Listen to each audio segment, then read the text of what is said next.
네, 안녕하십니까. 이번 시간은 우리 신용분석사 2부에서 핵심 용어 관련된 부분들을 같이 좀 정리를 하고 이런 이제 핵심 그 용어에 대한 부분들을 좀 정리가 되시면 나중에 이제 기본서를 읽는다든지 아니면 문제 풀 때 조금 도움이 되시지 않을까 해서 용어 특강 강의를 좀 진행을 하게 됐습니다. 그래서 공부를 아직 안 하신 분들 같은 경우에는 이제 기초적인 내용들을 좀 익힌다고 생각하셔도 될 것 같고 이미 공부가 어느 정도 되신 분들 같은 경우에는 이제 마지막 정리다 이렇게 생각을 하셔가지고 들으셔도 될 것 같은데 제가 생각하기에는 일단 이 강의, 이 용어 특강도 일부 강의가 어느 정도 진행이 되고 난 다음에 일부 강의 듣고 난 다음에 들으셔야지 좀 의미가 있을 것 같아요. 그래서 아직 뭐 일부 강의 안 들었는데 2부 용어 특강부터 듣겠다 그러신 분들은 조금 비춥니다.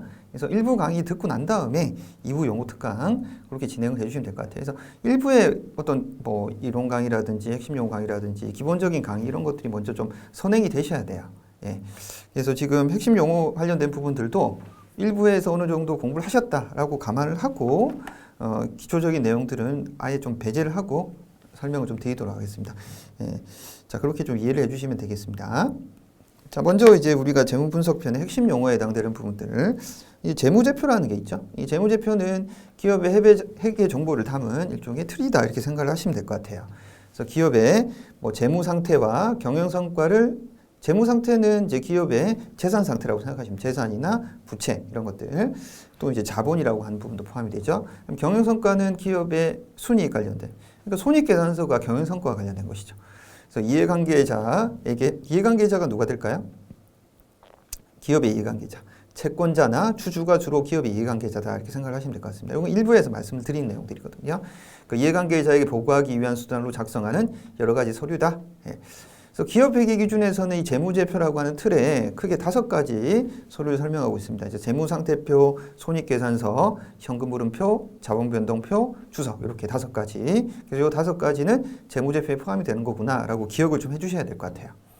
자, 다음은 이제 재무상태표라고 하는 거는 이제 재무제표의 큰 틀 안에 있는 세부적인 표인데 이거는 이제 좀 기억을 해주셔야 되는 게 이제 일정 시점이죠. 일정 시점. 그래서 일정 시점이라고 하는 것은 우리가 보통 기말 시점 많이 해요. 우리나라는 이제 결산 시점에 결산이라고 하는데 12월 31일을 이제 결산일로 하기 때문에 12월 31일 시점 현재 기업이 보유하고 있는 경제적 자원인 자산, 기업의 재산이죠. 그럼 경제적인 의무인 부채, 빚, 그리고 자본에 대한 정보를 제공하는 재무제표다. 그러니까 자본은 결국 이제 자산에서 부채를 뺀 부분이 이제 자본이 되는 거기 때문에 결국 기업의 순자산이라고 보시면 되겠죠. 이런 것들을 재무상태표는 12월 30일 기준으로 우리가 표시를 한다. 자, 그리고 기업의 이제 유동성, 그 다음에 재무적 탄력성, 수익성과 위험 등을 평가하는 데 유용한 정보를 제공하는 특징을 가지고 있다. 그래서 뭐 나중에 이제 그 자산과 부채 같은 경우 유동과 비유동 이런 것들을 구분을 하실 거고 어떤 이제 재무적 탄력성은 이제 비율을 통해서 또 어느 정도 확인이 가능하실 거고 수익성과 위험 이런 것들을 평가하는 지표들은 재무상태표를 통해서 검증이 좀 가능합니다. 예, 그렇게 생각하시면 되겠고 다음은 이제 그 손익계산서는 손익계산서 이제 일정 기간이죠. 그 보통 우리나라 기업들은 1월 1일부터 12월 30일 요 사이에 기업의 경영 성과에 대한 정보를 제공하는 이제 재무보고서다 이렇게 생각하시면 될 것 같습니다. 그래서 회계 기간 1월 1일부터 12월 30일까지 경영 성과를 나타낼 뿐만 아니라 기업의 이제 미래 현금 흐름. 그러니까 기업이 이익이 많으면 현금 흐름이 크다, 현금의 유입이 많다 이렇게 말할 수는 없지만 현금 유입이 많을 가능성이 커져요. 네, 그렇기 때문에 지금은 이익이 많고 현금 유입이 나중에 있다고 언젠가는 그 기업의 현금이 창출될 수 있는 능력이 커지니까 그런 것들을 예측하는데 많은 도움을 받을 수 있다 생각해 주시면 되겠습니다. 그 다음에 이제 자본. 자기 자본이라고 하는 것은 기업의 소유주가 누구죠? 주주. 주주의 몫입니다.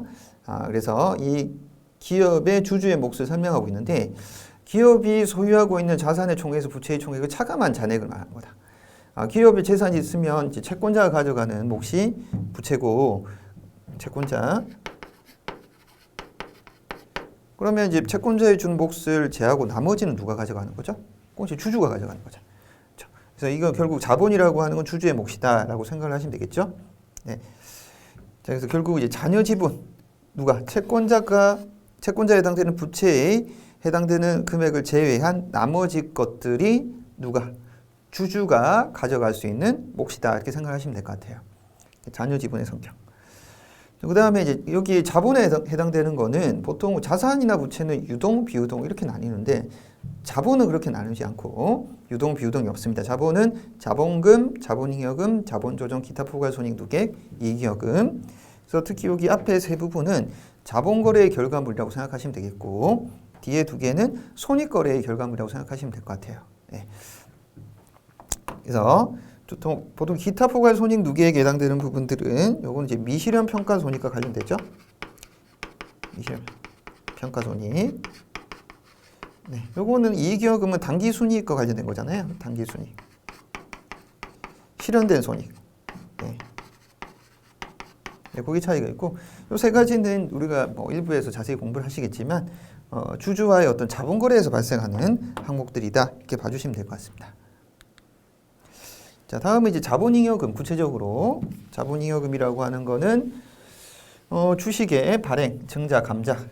네. 됐죠? 여기 보시면 자본거래다.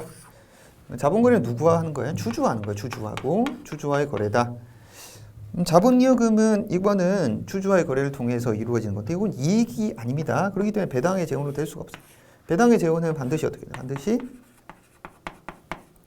이익이어야지, 기본적으로. 뭐 예외적인 경우도 있긴 하겠지만 거의 대부분 이익에 해당되는 것들을 가지고 나눠준다. 자본 전입 및 결손금의 보존 이외의 목적으로는 사용될 수 없는 게 자본잉여금이다. 그래서 주식 발행 초과금이나 감자 차익, 기타 자본잉여금 이런 것들로 이제 구성이 되어 있는데 이런 것들은 일부에서 설명을 드리는 내용들이니까요. 구체적인 내용들을 궁금하시면 일부 강의를 참고를 하시면 될 것 같습니다.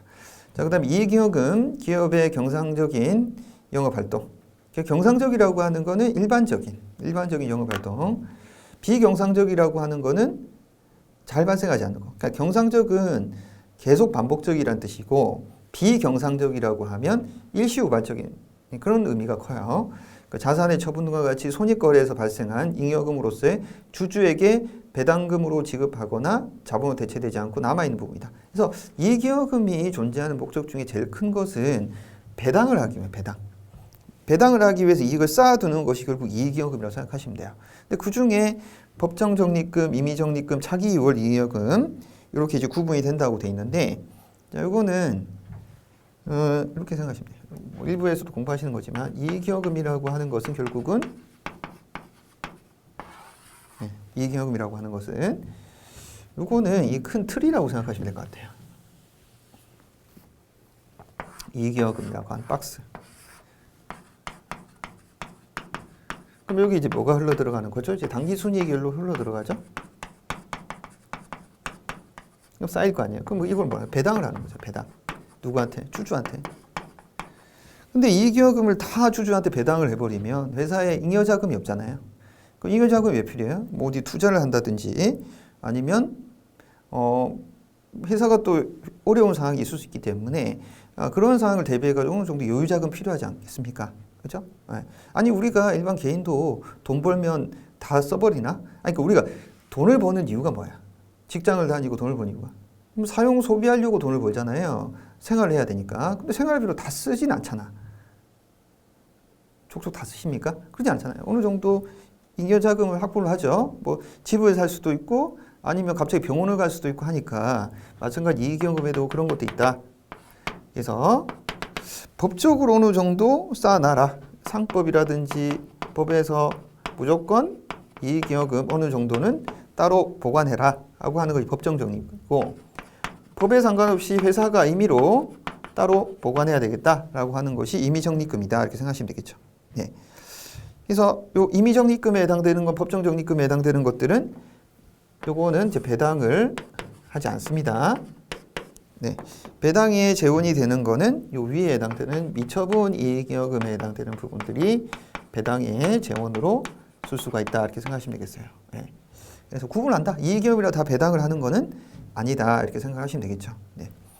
그래서 여기에 이제 미처분 이익여금에 해당되는 것이 결국 차기 2월 이익여금이라고 생각을 하시면 돼요. 차기 2월 이익여금. 그래서 법정적립금은 방금 말씀드렸던 것처럼 상법에 의해서 상법에 의해서 법이 정한 적립금은 이익준비금이라고 표현합니다. 상법에 법령에 정하는 거는 기타 법정 적립금 이렇게 생각을 하시면 되겠죠. 네. 자, 그래서 이 상법에 의한 이익준비금은 상법에 따른 법정 적립금이다 이렇게 생각하시면 되겠어요. 회사의 영업거래에서 생긴 이익을 적립하는 준비금. 자, 이익준비금은 장래의 손실에 대비할 회사의 재산적 기초를 건실하기 위해 적립하는 것이다. 적립 한도를 초과한 금액은 임의준비금으로 처리한다. 그러니까 여기 법정 적립금은 예를 들면 배당액의 뭐 몇 퍼센트, 배당하는 금액 현금 배당의 몇 퍼센트는 법정 적립을 쌓아놔라 이렇게 돼 있거든요. 근데 그것보다 내가 더 쌓고 싶다 할 수 있을까요, 없을까요? 할 수도 있죠. 그래서 법이 정한 적립금에 추가로 내가 우리 회사의 어떤 내부적인 규정에 의해서 적립을 하는 건 임의 적립금이다.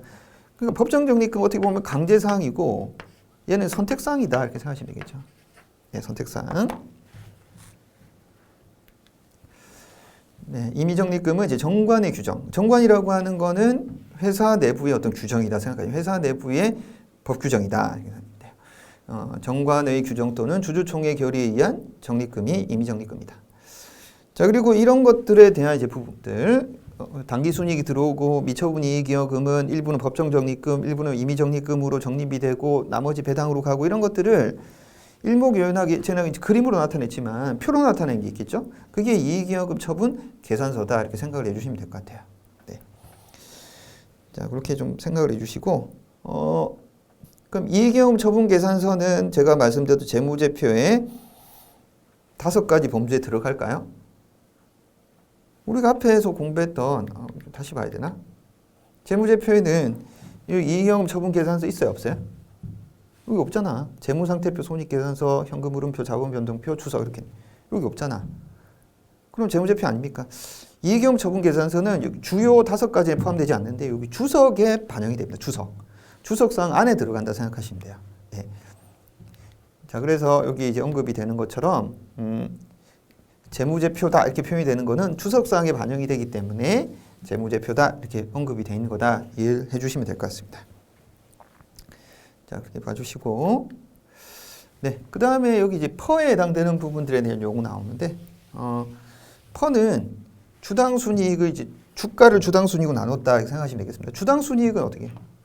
주당 순이익은 요거는 회사의 순이익이 있을 거 아니에요. 회사의 순이익, 당기 순이익, 요거를 주식수로 나눴다. 네, 엄밀하게 이야기하면 뭐 가중 평균 유통 보통 주식수다 이렇게 표현하는데 그건 논외로 하고 일단 주식수. 회사가 발행한 주식수, 요 회사의 주식수로 나눠 가지고 계산한 게 주당 순이익이다 이렇게 생각하시면 될 것 같아요. 주가가 있고. 그러니까 예를 들면 내가 한 주를 가지고 있으면 주당 순이익이 예를 들면 100원이다. 그럼 이게 무슨 말이야? 내가 예를 한 주 가지고 있는데 나는 그러면 100원만큼 벌었어 이렇게 되는 거죠. 10주면 1000원 벌었어. 그 다음에 100주 가지고 있으면 나 10,000원 정도 번 것 같아. 이런 의미인 거죠. 그럼 예를 들면 100원인데 주가가 예를 들면 이제 뭐 3,000원이다. 그럼 무슨 말이에요? 내가 3,000원짜리 주식 하나 가지고 있는데 그거 통해 올해 100원 벌었어? 요거랑 같은 개념이죠. 예. 그러니까 퍼라고 하는 거는 기업 이익 한 단위에 대하여 투자자가 지불하고 있는 대가를 말하는 것이다. 그럼 내가 1원 벌려면 보세요. 100원 벌려면 예를 들면 3,000원의 주식을 사야지 내가 100원의 순이익을 얻을 수 있는 거잖아요. 그럼 1원의 순이익을 얻기 위해서는 얼마만큼? 30원치의 어떤 내가 주식을 사야 된다는 이야기예요.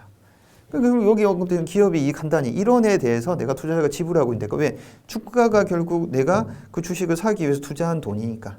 투자한 금액이니까. 네. 자, 그렇게 생각을 좀 해주시면 되겠습니다. 퍼. 그 다음에 이제 PBR이라고 하는 거는 요건 주당 장부 가치죠?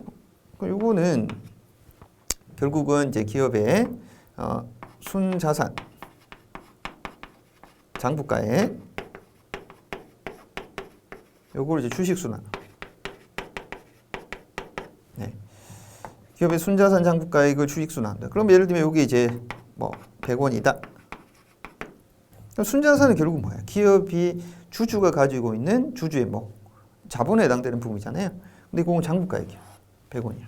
근데 주가가 예를 들면 이제 200원이야. 그러니까 장부상 평가는 한 주에 100원인 건데 장부상을 평가하게 되면 주주의 몫이 주주의 몫에 해당되는 게 순자산이니까 주주의 몫에 해당되는 건 100원인데 주가는 이건 시장 가치죠. 그러니까 요거는 결국 이제 장부 가치인 거잖아요. 장부 가치는 100원인데 시장 가치가 200원이다. 시장에서는 이 100원짜리 주식 장부 가치를 200원을 평가하는구나. 이거 생각하시면 되는 거죠. 네, 그 차이에 해당되는 부분들을 설명하는 것이 PBR이다. 자, 그다음 PCR이라고 하는 거는 요거는 이제 실제 주가를 주당 현금 흐름에 해당되는 것으로 나눈 건데 이것도 기업의 현금 흐름이 있겠죠. 총 현금 흐름. 요거 이제 주식수로 나누잖아요. 주식수. 그럼 내가 예를 들면 이런 거예요. 내가 한 주를 가지고 있는데 현금 흐름이 예를 들면 100이다. 그럼 내가 한 주를 가지고 있으면 100원만큼을 현금을 내가 확보하게 되는 거다. 이런 개념이거든요. 현금이 1년 동안 영업 잘해가지고 100원만큼 현금이다. 근데 주가가 예를 들면 이제 1,000원이다. 이러면. 응? 내가 한 주 가지고 있는데 이 한 주를 통해서 1년에 얻게 되는 현금이 100원이야. 근데 이 회사의 이 한 주의 주식의 가격은 1,000원이야. 그러면 1원의 현금 흐름을 얻으려면 얼마? 10원의 주식에 투자를 해야지 얻을 수 있는 거구나. 이렇게 생각을 하시면 되는 거죠. 예. 자, 그래서 PCR이 높으면 실제 주가가 현금 흐름보다 더 크다는 이야기고, 그 다음에 PCR이 낮다는 거는 실제 주가가 현금 흐름에 비교했을 때 낮게 반영이 된다. 이렇게 생각하시면 되겠죠. 그래서 창출하는 현금이 주가에 충분히 반영되려면 현금이 커야 되겠죠. 현금이 크고 주가가 상대적으로 낮다고 한다면 이게 이제 PCR이 낮게 되는 거야. 근데 주당 현금은 낮은데 주가가 크게 반영이 돼 있다? 그러면 이건 PCR이 높다. 이렇게 표현할 수 있는 거죠. 예. 자, 그 다음 PBR이라고 하는 거는 여기는 이제 주당 매출액에 해당되는 부분들이 나오는 거죠. 그럼 전체 총 매출액에서 주식수로 나누는 겁니다. 그러면 이제 매출액의 주식수 나누는데 요 주식수로 나누니까 여기 예를 들면 뭐 100이 나왔다. 100원. 그럼 한 주를 통해서 얻게 되는 이제 매출액이 100원이다. 이렇게 생각하시면 되는 거죠. 근데 주가가 예를 들면 이제 1,000원이다. 네. 그럼 이제 한 주를 통해서 내가 확보하게 되는 추가되는 매출액은 100원이야. 근데 이제 한 주를 내가 살려면, 시장을 살려면 1,000원이다. 보통 이제 주가가 시장 가격이니까. 그럼 아까 전에 뭐 했던 그 PER? 주당 순이익하고 뭐 큰 차이가 있습니까? 근데 이제 아까 전에 PER은 뭐였어요? 순이익을 주식수로 나눴잖아요. 근데 이제 문제는 순이익이 마이너스인 기업들도 많아요. 신생기업이라든지 벤처기업 같은 경우에는 초창기에 사업을 시작할 땐 순이익이 마이너스인 경우만. 자, 그런 기업인 경우에는 요 순이익을 쓰게 되면 퍼 자체가 어떻게 돼요? 주당 순이익 자체가 마이너스가 되니까 퍼 자체가 마이너스가 되잖아요. 퍼가 마이너스라고 된다고 하는 건 이제 의미가 없는 것이기 때문에, 그죠? 이 의미가 없다. 그러니까 예를 들면 내가 한 주를 가지면서 얻게 된 이익 대비해서 주가가 얼마만큼 차이가 있느냐? 그럼 내가 한 주 투자해가지고 이걸 얼마만큼 버느냐? 뭐 이런 거하고 관련된 개념인데 마이너스가 나온다? 이거 좀 이상하잖아요. 근데 아무리 신생기업이나 뭐 매출이 없는 벤처기업이라고 해도 매출액이 마이너스가 될 수 있습니까? 매출액이 마이너스가 어디 있어? 안 팔면 빵이지. 매출이 마이너스는 없어. 제가 반환을 받았습니다. 아니, 물건을 팔았으니까 반품 받지. 물건을. 판 게 없는데 반환이 어디 있어요? 그러니까 매출은 마이너스가 없어요. 그래서 PSR은 마이너스가 나타날 수가 없기 때문에 PER 썼을 때 우리가 설명할 수 없는 그런 신생기업, 벤처기업들은 이렇게 PSR을 활용해서 설명할 수도 있다. 이렇게 생각해 주시면 될 것 같습니다. 자, 그렇게 보시고 그 다음에 밑에 이제 EBITDA 에 대한 내용이 나 있는데 이거를 이해를 하시려면 일부에서 공부하셨던 이제 손익계산서에 대한 개념을 좀 봐주셔야 될 것 같아요. 네. 손익계산서는 어떻게 되나요? 매출액에서 매출원가, 네. 매출총이익, 판매비와 관리비, 판관비라고 하죠. 네, 이렇게 하면 여기 이제 뭐가 영업이익이 나오죠. 네, 그러면 여기 이제 영업의 수익은 더하고 영업의 비용은 뺍니다. 그럼 여기 뭐가 되는 거예요? 세전이익이 되죠. 네, 여기 이제 법인세, 비용을 빼죠. 그러면 여기 이제 당기순이익이 되는 거예요. 물론 이 안에 또 세부적으로 변경이 될 수 있는 부분이 있지만 큰 틀은 이렇게 생각하시면 되겠어요. 근데 EBITDA 뭐냐? Earnings before interest, tax, depreciation and amortization. 발음이 좀 안 돼. 예, 요거 이제 depreciation은 감가상각이고, 요거 이제 그냥 상각이죠. 차이가 뭐냐? 요거는 이제 일부에서 공부하셨지만 아시다시피 유형자산에 대한 감가상각이고, 무형자산은 그냥 상각이라고요. 이건 세금이겠죠? 인터레스트는요? 이자 비용이잖아요. 이자 비용. 그러니까 이자와 세금, 그 다음에 감가상각, 그 다음에 무형자산의 상각비를 제하기 전에 손익에 해당되는 거다. 이렇게 생각하시면 되겠죠. 네.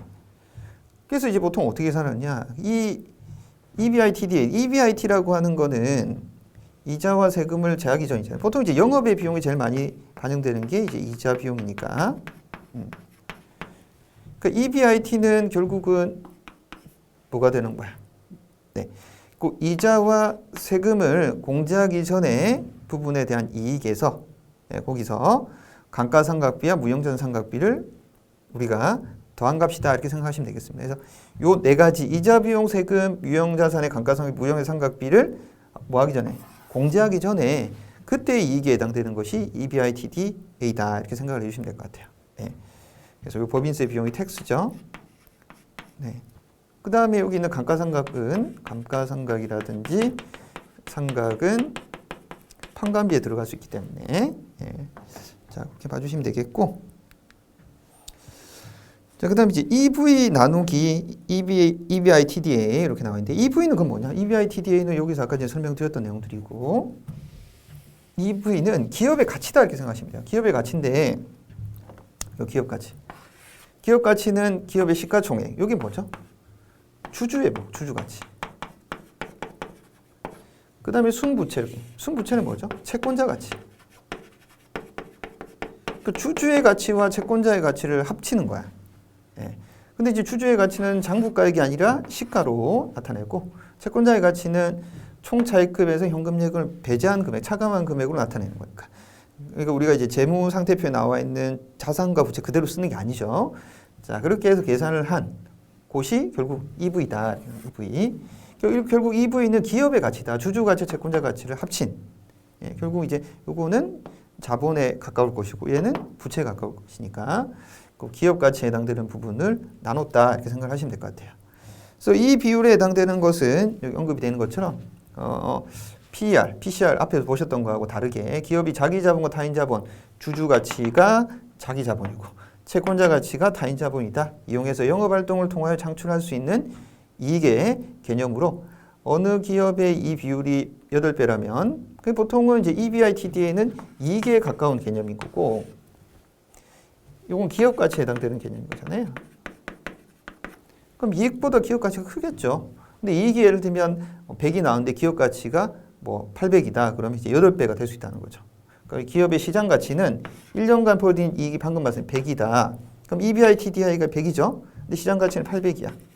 그럼 1년간 벌어진 EBITDA 8배에 해당한다. 이런 이야기인 거야. 그러니까 최소한 8년을 지나야지 요 이익이 8년 동안 되는 것만큼이 그 기업 가치다. 이렇게 해석을 할 수 있는 거죠. 자, 그렇게 봐주시면 되겠고. 네, 그 다음에 이제 경제적 부가가치에 해당되는 부분들을 보시면, 이제 경제적 부가가치는 계산하는 산식은 좀 기억을 해주시면 되겠죠.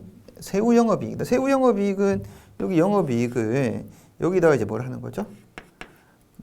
법인세 해당되는 세금에 해당되는 부분들을 빼는 겁니다. 그럼 요거는 일단 무시하고 영업의 수익이나 영업의 비용. 그래서 법인세당 영업이익과 관련된 법인세를 빼겠죠. 보통 계산할 때는 여기 이제 그 영업이익의 법인세 비용 이걸 차감하는 형식으로 해서 세후 영업이익이라고 하고, 타인 자본 비용은 뭐죠? 이자 비용이에요. 자기 자본 비용은 뭐죠? 요거는 우리가 재무제표에 설명할 수가 없어요. 요거는 우리가 이제 재무관리에서 공부하는 자기 자본 비용에 해당되는 부분을 이제 계산하는 식이 있거든요. 보통 이제 퍼센테이지로 나타내요. 타인 자본 비용도 퍼센테이지로 나타내요. 예, 그래서 퍼센테이지로 나타나는 부분들을 가지고 우리가 이제 투하 자본의 그 두 개를 이제 가중평균한 가중평균 자본 비용에 해당되는 율, 퍼센테이지 이걸 이제 곱해서 계산을 한단 말이죠. 그래서 이거는 뭐 제 수업을 이미 들었던 분들은 아실 테고 아니면 아직 공부 안 하신 분들은 나중에 뒤에서 계산하는 방법에 대해서 제가 설명을 드릴 겁니다. 예. 여기 이제 특이한 점은 뭐냐면 기존에 우리가 자본 비용이라고 하는 거는 재무상태표, 손익계산서에서는 이자 비용에 해당되는 부분만 반영이 돼야 되는데 자기 자본 비용은 여기는 손익계산서에서 우리가 확인할 수가 없죠. 이걸로 이제 별도로 우리가 재무제표에 있는 내용들 말고 추가로 발굴을 해서 넣어서 계산하는 방식을 쓰고 있다 이렇게 생각을 해주시면 될 것 같습니다. 네, 그게 좀 특이한 부분들인데 계산 문제가 나오면 나중에 같이 한번 읽어보시면 어떻게 푸는지 요령이 생기실 거예요. 그래서 이것도 자기 자본 비용도 반영이 된다라고 생각을 해주시면 되겠습니다. 자, 다음 유동성 분석에 해당되는 부분, 단기적인 지급 능력이다. 그러니까 단기적인 지급 능력이라고 하는 거는 결국은 당장 예를 들면 회사가 돈을 갚아야 되는데 여기 1년 이내 갚아야 돼. 1년 이후냐? 1년 이내. 1년 이내 갚아야 되는 돈과 관련된 것이 단기적인 지급 능력. 그게 이제 은행에 뭐 대출이 됐든 아니면 외상으로 매입했던 외상 매입금이 됐든 매입 채무든 1년 이내 갚아야 되는 것들과 관련된 거잖아요. 그러니까 그럼 1년 이내 갚아야 되는 게 그런 거예요. 유동부채죠. 자, 유동부채는 1년 이내 갚아야 된다. 근데 그럼 갚는데 뭘로 갚느냐? 우리가 보통 1년 이내 현금화가 가능한 것이 유동자산이라고 하잖아요. 유동자산. 일부에서 하셨죠? 그러니까 유동자산이라고 하는 것은 1년 이내에 현금화할 수 있는 건데 대표적인 것이 이제 당좌자산하고 그다음에 재고자산 이렇게 돼 있죠? 네. 여기 당좌자산에 해당되는 부분에 여기 또 이제 뭐 현금하고 예를 들면 이제 매출 채권 이런 것들이 포함되잖아요. 그래서 유동자산 안에 당좌자산과 재고자산이 있고 그 안에 이제 당좌자산에 현금과 매출 채권이 있다 이렇게 생각을 해주시면 될 것 같아요. 근데 현금화가 되는 속도를 놓고 보면 어느 게 훨씬 빠를까? 현금은 이미 현금이잖아요. 이건 뭐 현금화되는 속도를 따질 필요가 없는 거죠. 그 다음에 재고자산하고 매출채권 비교하면 매출채권이 훨씬 빠르죠. 보통 매출채권은 뭐 3개월, 6개월, 6개월, 뭐 한 달이면 한 달 이렇게 하지 이거를 뭐 1년 있다가 한다가 잘 없거든요. 1년 있다 우리가 회수한다. 그리고 매출채권은 이미 물건이 판매라고 하는 과정을 거쳐가지고 잠시 현금 확보가 유예된 상태인 거고 재고자산은 문제야. 판매 과정을 거쳐야 되잖아요. 팔아야 될지 팔 수 있을지 없을지 그것도 확인이 안 되는 상태이기 때문에 유동화 속도가 제일 늦은 게 재고자산이라고 생각하시면 되겠습니다. 그럼 유동자산은 뭐예요? 요거 현금, 매출채권, 재고자산 다 합친 게 유동자산이다 이렇게 생각하시면 되죠. 네. 어차피 재고자산도 1년에 팔 수만 있으면 되는 거니까 그럼 당좌자산은 어떻게 현금하고 매출채권에 해당되는 부분들만 더하면 당좌자산이다 생각하시면 되겠죠. 그 다음에 매출채권도 해소 안 될 수도 있고 경우에 따라서는 거기 거래처가 부도가 날 수도 있잖아. 그럼 얘도 확보하기 힘들어. 그럼 이제 아예 현금만 놓고 판단하겠죠. 현금 비용. 그러니까 유동부채는 분모로 픽스가 돼 있고 얘 세 개를 다 쓸 거냐? 이렇게 두 개만 쓸 거냐? 아니면 현금만 쓸 거냐? 이렇게 해서 비율을 계산을 할 수 있는 거다라고 생각하시면 되겠어요. 그래서 유동 비율은 보통 이제 200%가 넘는 게 어느 정도 그래도 양호하다 보는 거고 당좌 비율은 최소한 이제 100% 넘으면 양호하다 이렇게 보는 거예요. 네. 자, 그렇게 생각을 하시면 되겠습니다. 그 다음에 이제 순운전 자본 비율이라고 하는데 순운전 자본은 그럼 뭐냐? 총자산분의 순운전 자본은 유동자산에 유동부채를 뺀 거예요. 그래서 유동자산에 유동부채를 빼면 그게 순운전 자본인데 이거는 좀 기억을 하나 해주시면 좋지 않을까 그런 생각이 좀 듭니다. 그래서 이거 좀 익혀주시면 되지 않을까 그런 생각이 좀 듭니다. 네. 그래서 여기서는 이제 요 세 가지를 여러분들 유동 비율, 당좌 비율, 현금 비율. 근데 이 세 개를 비교하면 기본적으로 어느 비율이 제일 낮을까요?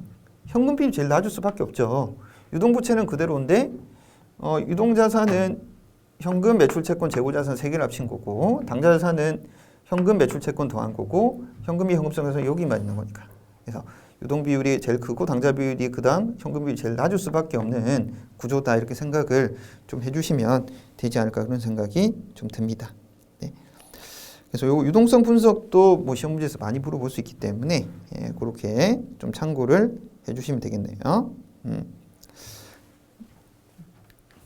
자, 그다음에 이제 레버리지 분석에 해당되는 부분들이 나오는데, 이거는 이제 기업 활동을 수행할 타인 자본이란 게 뭐죠? 부채에 해당되는 부분들. 예. 타인 자본에 의존하는 수준을 파악하기 위한 비율에 해당되는 부분들이 여기 좀 언급이 됩니다. 자, 그래서 여기 이제 부채 비율이라고 하는 것 먼저 보시면 자기 자본.